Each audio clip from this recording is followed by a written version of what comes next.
Yo, YouTube, what's up with your boy? Sports and Fitness Rants. I'm back, guys. Click that like button. Subscribe to my channel. What's up, y'all? Welcome back, guys. Welcome back, man. Got another great video for you guys today. As usual, you guys know the deal on this channel, man. It's all about setting the record straight, stopping the lies, stopping the narratives, stopping them from rewriting history, guys. And in this video, I want to talk about something that I saw that John Stockton, was an interview with John Stockton, and you know, John Stockton has gone viral over the last couple of days here, you know, with this whole Gilbert Arenas thing and, you know, him, you know, destroying Gilbert Arenas, and that video was going wild. And then, me and Gilbert Arenas had this back and forth on here, and this guy was crying in my comment section and making excuses and, you know, blah, blah, blah. But I saw this interview with John Stockton, and they were talking about Michael Jordan. And, you know, they're always talking about Michael Jordan, right? So they asked him about Michael Jordan. And John Stockton made some comments about Michael Jordan. I want to focus on something in particular that he said about Michael Jordan not allowing his athleticism to hamper him. All right? And we're going to talk about what he means, because I've talked about this before, guys, in this video. And I want to thank you guys, everyone across the world, everyone across the states, man, that's been supporting my channel, guys. I'm truly, truly humble, guys, for real. You guys know the deal, man. Shout out to everybody that came through the live stream yesterday.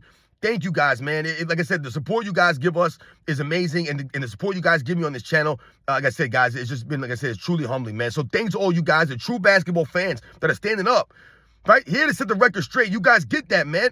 There's no hate on this channel. It's always about the facts, guys. It's always about the facts.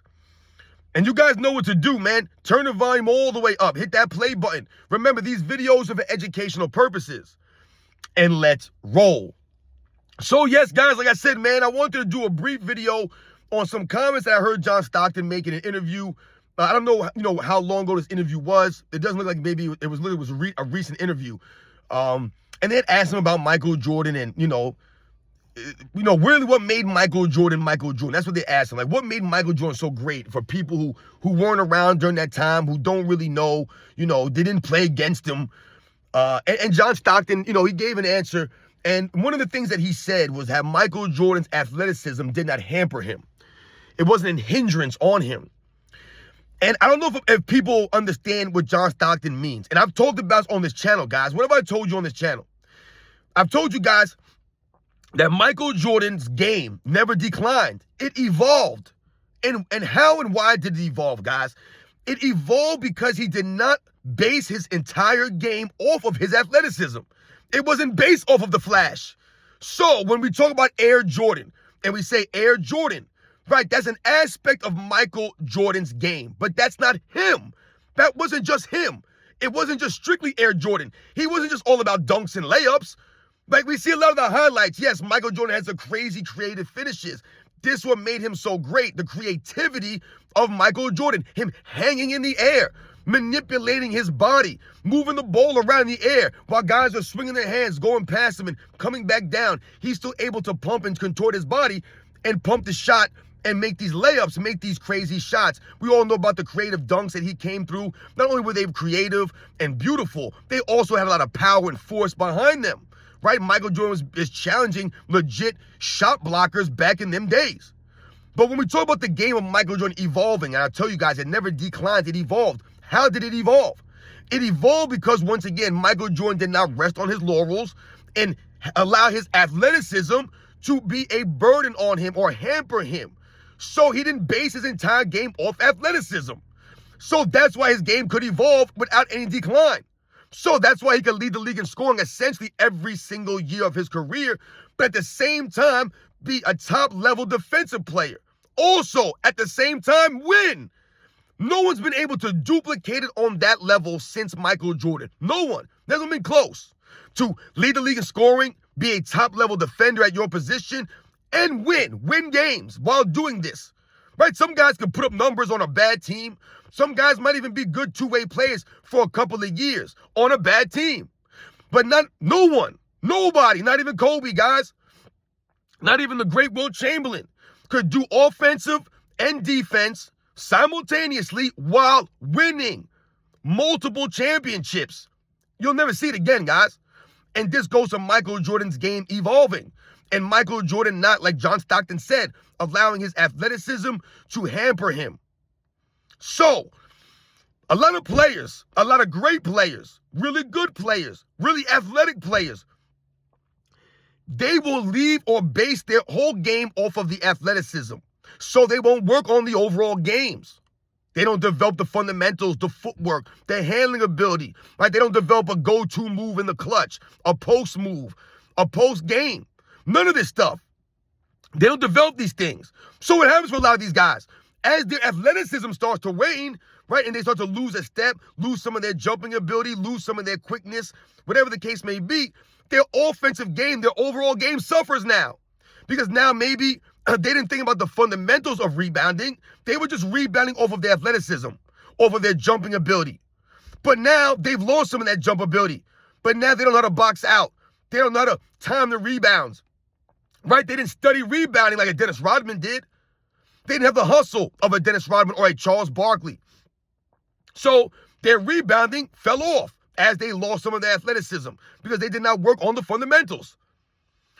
A lot of the guys with the scoring that we talked about, once their athleticism starts to go, all of a sudden they're not as effective anymore. You think about someone like a Russell Westbrook, and I like Russell Westbrook. But someone like Russell Westbrook, he's based his entire game off athleticism. It wasn't off of skills or fundamentals. So this is why Russell Westbrook is very inconsistent. And as he's gotten older in his career, the injuries have built up. He's not as effective as he used to be. He can't really score like he used to. He don't have the athleticism. And he never really had developed an overall game, an offensive game. Never did it. I mean, Russell Westbrook never even became a solid defensive player. No, one all defensive team, even though he's a really great athlete at that position, never gave the effort consistently on defense, though. That's a knock on Russell Westbrook. Once again, you let your athleticism become a hindrance on you, a burden on you. Like John Stockton said, Michael Jordan never did. Excuse me, guys. So, this goes to Michael Jordan's greatness, guys. What John Stockton talks about is not for every NBA player. Michael Jordan's a special player in the history of the NBA. Not because I think he's the greatest of all time, but he's my favorite player. Because of his athleticism, it's special. He's a special athlete as it relates to the other NBA athletes. Was John Stockton a great athlete? Hell yeah, he was. Is he on Michael Jordan's level? No, he's not. So there's a difference here. So what John Stockton is talking about is those kinds of players. A Vince Carter, for example, who had all other world athleticism, got the Michael Jordan comparisons, could jump through the roof, right? We all know that, right? Had a nice looking jump shot, Vince Carter. The aesthetics of Vince Carter, very pleasing to watch. Some of the moves he could do, the layup packages, the dunks, we all get all this stuff, man. He had some range on the jump shot. But once again, Vince Carter's entire game was based off athleticism. It was based off of his jumping and his speed and quickness and what he could do on the court athletically, which is why as his career went on, he was not effective as he used to be. Vince Carter, once again, like I just mentioned, Russell Westbrook, never was a good defensive player. Vince Carter, all the athleticism, never became a good defensive player. Never. Never made an all-defensive team, never made an impact on the other side of the ball. And Michael Jordan knocked Vince Carter for that. He said he needs to become a better defensive player, a more consistent defender. Never did. So, all the athleticism that Vince Carter had, he never put it to work. So it worked against him, so to speak. What John Stockton's talking about, it was never a hindrance on Michael Jordan. The athleticism, it never held him back. I told you guys in the past before, Michael Jordan came into the NBA and led the entire league in total points as a rookie, guys, as a rookie. He never rested on his laurels after that. He didn't come into the league and be like, damn, man, I averaged 28 points a game my rookie season, led the league in points. Right? I think he was a top 5 MVP or a top 10 MVP candidate. He made the second team All-NBA when there were only 2 All-NBA teams. Made the All-Star team. The Bulls made the playoffs. He was Rookie of the Year. All this adulation. He took the NBA over. It was Air Jordan. He had a shoe deal. All this stuff going on, man. Michael Jordan didn't let that get to him. He didn't let that make him stop and work on his game. He continued to work on his game. To continue to understand that he needed to get better. Right? If he wanted to be a winner, because that's really what it came down for Michael Jordan. A lot of these other guys don't look at it this way. He wanted to win. He was chasing the winning. He wasn't chasing the stats and accolades. This is why he did not rest on his laurels after his rookie season and the work that he did his rookie season. The man led his team in all categories except for block shots. Played all 82 games. Played all those minutes. Gave effort on both sides of the ball. And once again, did not rest on his laurels. He didn't have no help out there. was going against some of the most legendary teams of all time in his own conference. Never made excuses. Once again, Michael Jordan did not rest on his laurels, right? Played for 3 different head coaches his first 3 years. And all he continued to do was work and improve to get better. The coaches talked about he was listening in practice. He wanted to get better, and he'll do whatever it took to get better. So he was coachable. A lot of these guys today, they're not coachable. Once again, they think they're smarter than everybody else. They think they know more than everyone else when they don't know a damn thing. So they're not coachable. They're not willing to listen, to play in a system, to ingratiate their teammates. None of this stuff, these guys. Michael Jordan, the things that he did, guys, he did it, why? To get better. To get better every single year. He did not rest on the laurels. He did not, like I said, let his athleticism become a burden on him. He did not just rely on his athleticism. There's been a lot of great players, guys, that could have been greater if they did not rely on just their athleticism. We think about Shaquille O'Neal. Shaquille O'Neal could have been a much greater player. He's an all-time great, no doubt about it. But he could have been even greater. To me, Shaquille O'Neal is not a top 10 player. But to me, Shaquille O'Neal could have easily been a top 10 player. He probably could have been a top 5 player of all time if he would have worked a little bit harder, right? If he did not rest on his laurels and just, rely on his sheer dominance of size, right? Just his physical dominance. He relied on that way too much, which is why he was out of shape often coming into the season, right? And this hindered his career. It did not allow him to have the longevity he probably should have had, or to really play 82 games every season, to be as durable as he should have, to move the way that he should have later in his career. He wasn't able to do these things. So he shortchanged himself. Once again, he rested on his laurels, and he rested and relied strictly on his size and athleticism, instead of relying on working on his game, the fundamentals, developing moves, right? Becoming a greater defensive player. Shaquille O'Neal should be an all-time great defensive player, but he's not. He's not regarded as that. He was good, solid defensive player at his peak, but he was never a great defensive player like some of the other guys, like a David Robinson or a Hakeem Olajuwon. He's not on those guys' level. Even a Patrick Ewing, he's not on those guys' level defensively because he wasn't as consistent as those guys were. He just wasn't, which is why he never won a shot blocking title, never even won a rebounding title at that size. That goes to him not working like a Michael Jordan did, like a Kobe Bryant did, like some of his other great players did. They continue to work to push themselves in practice, right? Keep themselves in shape, work and develop their overall games, work and develop their teammates, whatever it was, be coachable, play in the system. All of those things go to Michael Jordan, what John Stockton's talking about. He didn't just say, oh, I'm the most athletic guy, I'm the best guy on this team, I'm not playing in this system, I want to play this way. No, he was humble, he was coachable, and he sacrificed because he wanted to win. It all came down to winning. Whatever he had to do to win. And he knew the only way he could win is to work on his game, to get better every single year. And to what? Get his teammates better every single year. He needed them to win. He knew that. That's the greatness, the IQ of Michael Jordan, knowing to continue to work on his game. So John Stockton's on the money with this, and I've talked about that. Michael Jordan never rests on his laurels, continued to get better, never declined, he evolved because he always worked on the fundamentals. So you hear people today say, Michael Jordan's the most fundamentally sound player in history. And it's the reason why people say that about Michael Jordan and why it matters a lot is because, like we mentioned, Michael Jordan is probably one of the greatest athletes to ever play in the NBA. I'm talking about basketball athleticism. And the way that you're built, Michael Jordan's built for basketball, guys. Look at his frame. Look at his hands, his wingspan, the cat-like quickness, the jumping ability of Michail Jordan, the side-to-side lateral movement of Michael Jordan. The man was made to play basketball, one of the greatest athletes in NBA's history. But he was also the most fundamentally sound player in NBA's history. A lot of these guys that are great athletes, they're not as fundamentally sound. Kobe Bryant's not as great of an athlete as Michael Jordan, guys. He's a great athlete, but he's not Michael Jordan athlete level. He's not. He don't have the hands of Michael Jordan, the wingspan of Michael Jordan, the jumping ability, the quickness of Michael Jordan. He doesn't have it, guys. As a knock on Kobe. I'm not saying he's not a great athlete compared to me.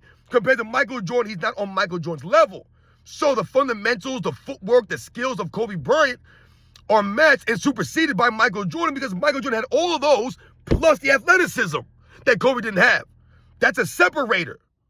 Because once again, Michael Jordan did not rest on the athleticism. He didn't be like, hey, I'm the most athletic guy. I'm the fastest guy. I'm the quickest guy. I could jump the highest, so I don't have to work on my game.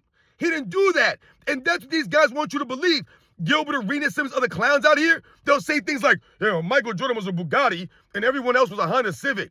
No, Michael Jordan may have been a Bugatti, but what have I told you guys? A Bugatti, a fancy car, is only great on one road, right? On a nice flat surface. You go up in the mountains, you go up in some rough terrain, that Bugatti ain't going nowhere. So what did Michael Jordan do? The Bugatti Michael Jordan, like Gilbert Arenas says, he prepared himself for the rocky terrain, the mountains, by working on his game, the overall game, the fundamentals. So then that way, it wasn't just his athleticism that you could negate by pushing him and fouling him, i.e. the Detroit Pistons. His game was too well-rounded. There was too many things he could do. And he continued to work on everything that was perceived as a quote-unquote weakness. I told you guys, I was listening to the 1992 playoffs. It was the Bulls playing the Miami Heat in the first round. One of the great playoff performances for a series Michael Jordan ever had. I think he had 55 points in one of those games. But they swept the Miami Heat 3-0. And I can't remember who the announcers were, guys. I know Dick Versace was one of them. And I've told you guys this story before. But the other announcer, Michael Jordan, the Bulls were playing the Heat. So Michael Jordan's on the court, and he talks about how the Miami Heat want to force Michael Jordan to take jump shots. Remember, it's 1992. They wanted to force Michael Jordan to take jump shots. And he said, that's the weakness, he said. You want Michael Jordan to shoot the jumpers, that's his weakness. And he immediately corrected himself and said, he goes, ladies and gentlemen, when I say weakness, what I mean is his least strong point. That's what he said. He goes, I want to correct and clarify what I mean, guys. I mean, it's his least strong point.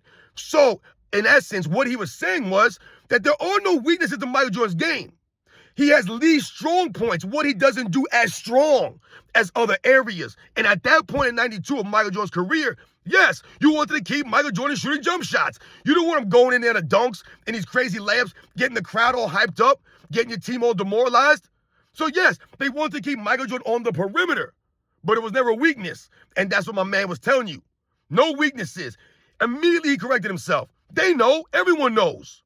Those are the facts. Michael Jordan worked on his game.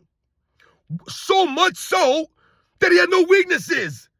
Michael Jordan didn't come into the NBA with no weaknesses. He wasn't born with no weaknesses. He had to work on these things. And he did that. Whatever people thought was a weakness, he worked on. Right? You guys know. What do they say now? Oh, Michael Jordan couldn't shoot threes. It's a lie, guys. Michael Jordan could do whatever he wanted out there. Whatever Michael Jordan wanted to do. He could make it rain out there, guys. Remember that. Whatever he wanted to do.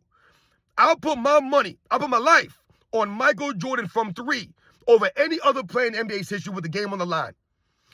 Give me Michael Jordan shooting the ball. I don't care where it's on the court. I trust Michael Jordan over anyone in NBA's history, guys. And it ain't a knock on Larry Bird or Steph Curry or any of these guys. Kobe Bryant, Bill Russell, Magic Johnson. None of these guys. Give me Michael Jordan. Because I know Michael Jordan's the truth. And Michael Jordan worked on all these things. No weaknesses. And he always showed up and raised up when it mattered most, man. So shout out to John Stockton. Once again, for the insight, for saying that. People don't think about these things. How athleticism can ruin you. And how Michael Jordan could have easily been a Vince Carter type player. Right? He could have been one of these guys that had athleticism, but didn't do anything with it. Didn't develop. Didn't work on defense. An overall game. Overall game. All right? Think about how athletic Russell Westbrook is. Some people say the most athletic point guard. You can argue him in a Derrick Rose. Once again, was Russell Westbrook ever known as a defensive player? All the athleticism, the size he has in that position, don't play no D. Once again, not working on your game. Resting on your laurels. Just doing what you do and continue to do that. Has Russell Westbrook worked on a jump shot? No. Same thing with LeBron James. This is what we're talking about on this channel. LeBron James, all this athleticism, all this size he has, the advantage over all these players. Still, at the end of games, he takes bad shots, awkward-looking shots, fold away one-legged threes. He looks confused out there at the end of games because he never worked on an overall game and developed a go-to move. Not a signature move. Is a difference, guys. Not a signature move. A go-to move. You could use the turnaround fadeaway. That's not a signature move. That would have been Michael Jordan's signature move, the turnaround fadeaway. Dirk Nowitzki's one-legged shot. That's a signature move. Kareem Abdul-Jabbar, the skyhook, is a signature move. Hell, Tim Hardaway had the crossover, the UTEP two-step. That's a signature move. Right? Magic Johnson no-look pass is a signature move. You don't need a signature move on offense to score the ball. What you need is a go-to move. Right? Larry Bird had a go-to move. So when we think about these great players that have these go-to moves, like the Kobe Bryant, the fadeaway that he took from Michael Jordan, that's his go-to move. That's his signature. You don't need a signature move per se, but you need a go-to move. You need something that you can do when it matters most, something that you can do consistently. Michael Jordan did that. LeBron James ain't working on that. So maybe at the end of one game, he'll chuck a weird pass to somebody and turn the ball over. Maybe the next time he's in one of those scenarios, he'll take a fall-away three. Maybe the next time he's in scenarios, he'll drive the lane and then kick it out to somebody. He never knows what he's doing. He's all over the place. There's no consistency there. Right? The guy's got 49 points or 50 points, whatever he had going in the 2018 finals, and he decided to drop off to George Hill under the backboard. Why? Once again, you don't know what to do at the end of games. Not putting George Hill in a position to be successful. You're putting him in the position to not be successful and be the scapegoat. Because once again, LeBron James at the end of games changes his whole thing. All game long, this guy was going to work. Last couple seconds, team is down by one. He didn't want that shot. Never working on your free throws. So you have no confidence going to the line in crunch time. This goes to the lack of development, guys. The lack of practicing. LeBron James spends more money on his body. Millions on his body. Pennies on the game. You guys know this saying on this channel. Remember that. Those are the facts. So John Stockton, shout out to John Stockton again. All those guys, shout out to Michael Jordan, who never allowed his athleticism to become a hindrance on him, a burden on him. He continued to work and grind. Right? There have been a lot of players, guys, in NBA's history that let the athleticism, and that's all they did. Hey, I'm a great athlete. I'm good. I ain't got to work on nothing. And you never heard from them again. That wasn't Michael Jordan. He worked on defense, on the fundamentals. He was coachable. He played in the system. Remember, he wanted to win, guys. It's all about winning, chasing the winning. Chasing the winning. You guys know the deal, man. I'll catch you guys on the next one.